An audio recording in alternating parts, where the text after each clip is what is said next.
After nearly 15 years without answers, new charges for the father of the missing Morenci boys. John Skelton is charged with 3 counts of murder and tampering with evidence. He was in court this week, where a Lenawee County judge set his bond at $60 million. These new charges coming just weeks before he was set to be released from prison. But the big question is, do investigators have new evidence in the case? Here's this week's Case Files. Thanksgiving Day 2010, Andrew, Alexander, and Tanner Skelton are with their father for the holiday. They were last seen playing in his backyard. But when it was time to go back home, the children never returned to their mother's house in Morenci. The boys were reported missing, and an Amber Alert was issued. For weeks, volunteers, police officers, and the FBI scoured every inch of southeast Michigan, even parts of northwest Ohio, looking for any sign of the brothers.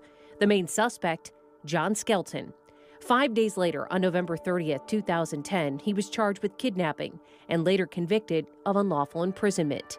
At one point, Skelton told investigators he gave the boys to an underground organization to protect them. But that theory was never proven, and since then, he's never revealed what happened to the children. He was sentenced to up to 15 years in prison. Fast forward to December of 2023. The boy's mother, Tanya Zuvers, filed a petition to have her children declared legally dead. That request was granted in March of this year. This is a case of terrible and long-standing impact on the community of Lenawee. No condolences will ever be enough for such losses suffered. Then, a bombshell in the case. John Skelton charged with 3 counts of open murder and 3 counts of tampering with evidence, just days before he was set to walk free.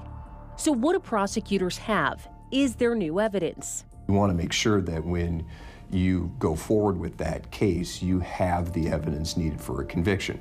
There's no indication police have found the children, meaning this triple murder case is likely moving forward without any remains. As technology advances, as science advances, there are a lot of things that are evidence, and we won't know that truly in any case like this until evidence is presented at things like preliminary hearings or later at trials to see the true depth of what that evidence is.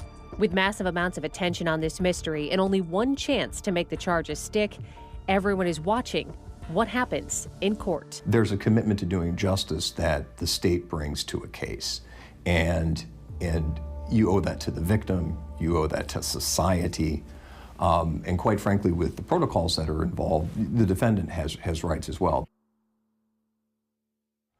Of course, we will continue our coverage as the case unfolds in court, and you can get updates sent straight to your phone by downloading the 13 Action News app. Meanwhile, if you have an unsolved case that needs attention, I'd love to hear from you. You can email me right now, casefiles@13abc.com.